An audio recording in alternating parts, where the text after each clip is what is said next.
Inside a Silicon Valley startup incubator, two AI startups got their start around the same time.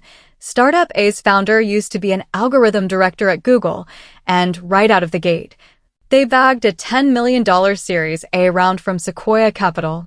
Startup B, though?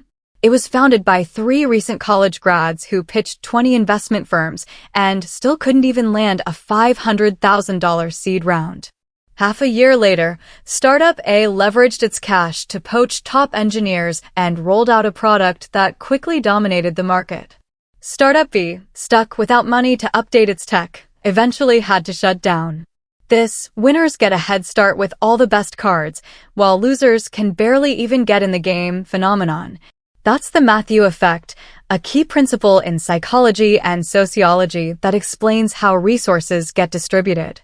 It doesn't just exist in the business world. It seeps into education, entertainment, and the workplace in modern society, too. The Matthew effect, from a biblical metaphor to a scientific law. The term Matthew effect comes from a line in the Bible's Gospel of Matthew, "For to everyone who has, more will be given, and he will have an abundance. But from him who does not have, even what he has will be taken away." It wasn't until 1968 that American sociologist Robert Merton brought this metaphor into sociological research, turning it into a concept with scientific weight. When Merton studied how resources are allocated in the scientific community, he noticed something. Scientists who already had Nobel Prizes or fancy academic titles found it way easier to get research grants, publish in top journals, and get media attention. Meanwhile, younger, less established researchers, even if they came up with valuable theories, they were usually ignored. This cumulative advantage, where big names keep getting bigger breaks, is a classic example of the Matthew effect. From a psychological angle, the Matthew effect boils down to a positive feedback loop between resource accumulation and self-efficacy. American psychologist Albert Bandura's self-efficacy theory says how confident you are in your own abilities directly shapes the choices you make. When someone scores wins over and over, like a Silicon Valley founder landing a huge investment, it reinforces the belief that I can pull this off, making them more proactive about chasing more resources. On the flip side, repeated setbacks, like a startup failing to raise money, chip away at self-efficacy. You start giving up on trying, and before you know it, you're stuck in a vicious cycle. The less resources I have, the more scared I am to go after more, and the more I hold back, the less I get. This mental mechanism turns the Matthew effect from just an objective, uneven resource split into a subjective, self-reinforcing cycle, and that's how the gap between the strong and the weak keeps growing. The Matthew effect in action. Key scenarios in modern society. 1. Tech startups. Silicon Valley's winner-takes-all rule. Silicon Valley, the global hub for tech startups, is the most straightforward lab for the Matthew effect. Take the AI space. When OpenAI launched in 2015, it already had endorsements from A-list investors like Elon Musk and Peter Thiel, and with that, a $1 billion initial fund. That cash let OpenAI lure top researchers away from Google DeepMind and MIT with big paychecks, building up way more datasets and algorithm models than its competitors. When ChatGPT dropped in 2022, OpenAI used that first-mover advantage to team up with Microsoft, scoring another multi-billion-dollar investment. Now, they've basically cornered the market on AI large language model tech. Compare that to the thousands of small AI startups worldwide. According to 2024 data from the National Venture Capital Association, NVCA, 80% of AI startups fold within their first year because they run out of money. Even the ones that survive struggle to get good data or talent. Top engineers would rather work at big-name platforms like OpenAI or Google, and corporate clients usually stick with companies they've heard of. This resources piling up at the top isn't just the Matthew effect, it's the Matthew effect plus the halo effect. A top company's past wins make everyone assume they're reliable and high quality, so they get even more resources. Smaller companies? No halo means no resources, and they're stuck in a rut. 2. Higher education. The resource monopoly of the Ivy League. In modern education, the Matthew effect is most obvious in the gap between Ivy League schools and regular colleges. Take Harvard. In 2024, its endowment fund hit $53 billion. That money doesn't just pay for full-ride scholarships, top-tier labs, and libraries. It also lets Harvard bring in guest lecturers like Nobel laureates and former U.S. presidents. Now look at public universities ranked below 100 in the U.S. Their average endowment is just $100 million.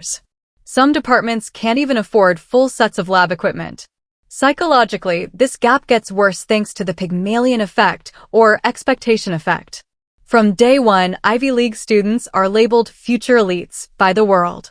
They have an easier time getting internships at Wall Street banks or Silicon Valley tech firms, and their average starting salaries are 40% higher than grads from regular schools.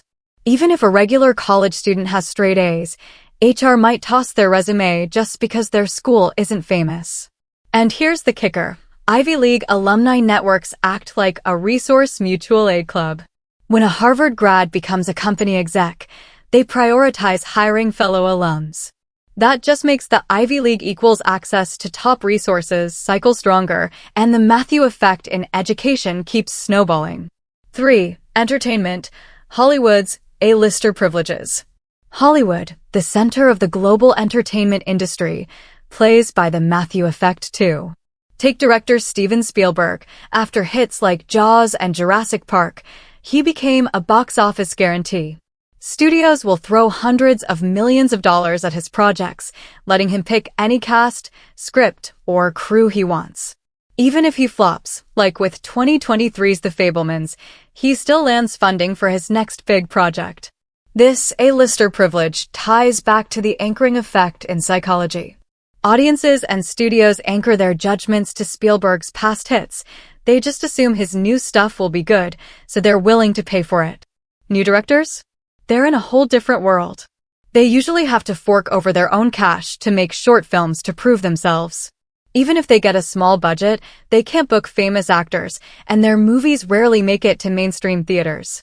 According to the Producers Guild of America, over 1,000 independent films get made worldwide every year, but less than 5% of them hit theater screens. Most new directors' work just fades into obscurity on streaming platforms. That's the Matthew effect at work. All the resources flow to the top creators. Breaking the Matthew effect. How to escape the losers get poorer cycle. The Matthew effect might seem like an unbreakable rule. The strong stay strong, but it's not.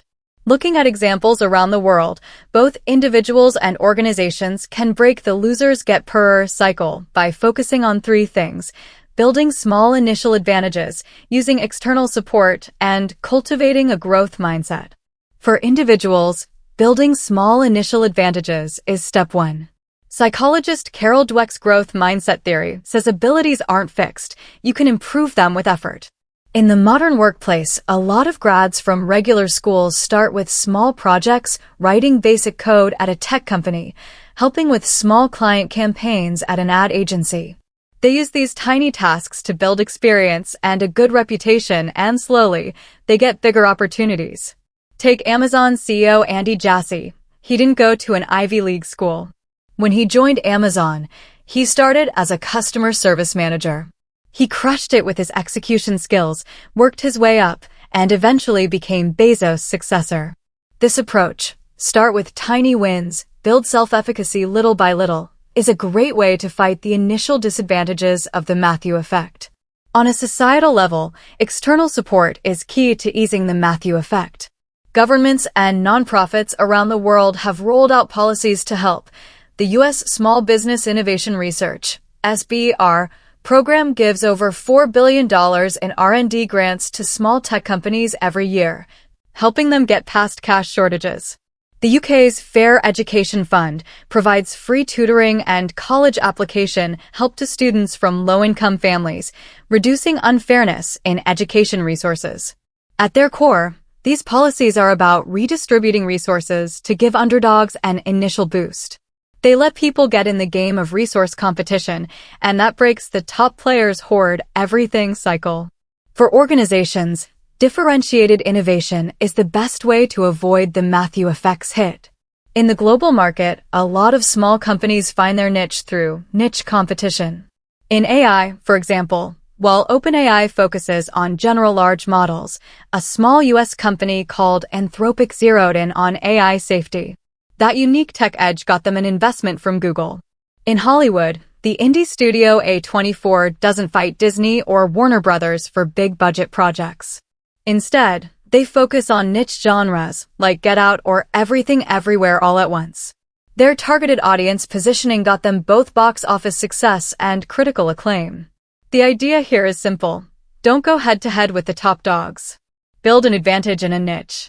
By creating a new resource track, you make the Matthew Effect's resource monopoly irrelevant. Wrapping up, understand the Matthew Effect, don't let it define you. The Matthew Effect isn't about the unfairness of fate, it's about the cold, hard rules of how resources get distributed. It's a reminder that in a world where resources are concentrated at the top, complaining about a bad starting line does nothing. What matters is understanding why the divide between the haves and have-nots happens. The strong aren't born with advantages. They start with one small win, then build on it with more resources and mental reinforcement. And the weak aren't stuck forever. The key is finding a way to build that first small advantage, using external help, and putting in the work to break the cycle. Whether you're starting a startup in Silicon Valley, studying at an Ivy League school, or chasing a dream in Hollywood, the point of understanding the Matthew Effect isn't to feel anxious. It's to plan your path more rationally. Start with the small things in front of you. Build your first resource win. Use a growth mindset to handle setbacks. Don't let your self-efficacy crumble. And when you need it, lean on external support to give yourself a boost. That's how you carve out your own space to grow in a world where the rich get richer, and that's how you stop the Matthew Effect from defining you.